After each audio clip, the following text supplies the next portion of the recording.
Here with Ryan Vail. Ryan, getting ready for your third marathon, your first New York. That's right, yeah. 2:12 in your first marathon, 2:11 in the second. What's the goal for Sunday? I don't want to put a time goal on it, you know. This is about competition. I want to place well here. It's going to depend on the conditions, what the wind is like, you know, what the competitors do, how fast they go out. If I were to be running the same course again that I ran 2:11 on, I think I'd be ready for another minute plus PR. So that's what I'm going in with confidence in that. To talk a little bit about your preparation, you've got one preparation. You ran and won the Rock and Roll, I guess, San Jose half marathon, 62:46.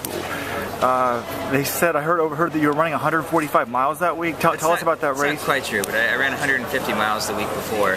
And my mileage was a little down that week because I had to take a couple days off for some knee tendonitis. But I tried to keep the volume pretty high still every day going into that. So I tried not to rest for the race, definitely, and go in and get a good effort. And I was really happy with how I felt, you know, going and running 450s and able to close the last 3 miles. I think it was a good indicator. So, tell us about your mileage. You got up to 150. Like, how long? When did you start your build up, and sort of take us through like the different phases of it? Yeah, I started about 13 weeks ago. You know, Dave and I wanted to get up to 150. He was worried about having me there too long, so we kind of oscillated between a 150 week, a 135 week, a 150 week, a 135 week, and we did that for 6 weeks, and then got back up again to the 140 range right after the San Jose Rock and Roll half, and then trickled down from there.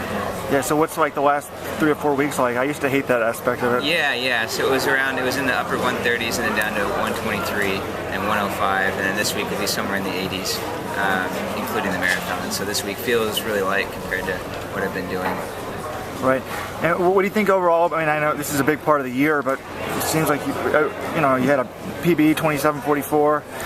16th, 17th at World Cross. Have you been pretty satisfied with the way things have been going? Yeah, absolutely. I'm still making steps in the right direction. Little PRs every year. That's the way that Dave and I have done things for 9 straight years, and so there's no reason in my mind that I'm not ready to take another step forward in the marathon as well. And looking ahead to next year, do you know what the goal is going to be? I mean, obviously there's no Worlds to try to make. Yeah, we're going to decide after this race, whether we're going to do a spring marathon or stick with some shorter road racing stuff. But I'm definitely going to take advantage of not having world champs on the track and try to accomplish some of the goals. So again, we're just going to wait and see how New York goes. Since your coach is Dave Smith, and you went to Oklahoma State, can we talk a little about NCAA cross country? Yeah, absolutely. The Cowboys have kind of been hidden and mysterious this fall. Like, how do you think they're going to do? You know, this weekend they're still in the Big 12, right? And yeah. So I mean, the workout Wednesday that was shown down there, the K repeats, they look pretty dang good. I was down there for a couple weeks, and they're definitely fit. I think him not taking the full team out to pre-national shows his confidence in his top guys, that he doesn't think that they need that prep work and would rather have them stay home and rest and stay out of that situation. So I think that shows that Dave is confident the fact he didn't bring them out there. So I think they're going to be tough to beat, but Colorado and NAU have great teams as well. Living in Portland, do you sort of get ragged a little bit for not being an Oregon bow down to Nike type guy? Not too much, no. I live right by the University of Portland, so I feel like those guys kind of understand. I like Rob Connor a lot. Rob and Dave are good friends, and so I feel like I'm pretty well accepted there as a non-duck, being right down the street from the University of Portland. Yep. Do you have it seems like the weather's pretty good here, but what's the forecast for Sunday, and do you sort of have a preference? Like, what would your ideal weather be for? Sunday looks pretty good, for what I like.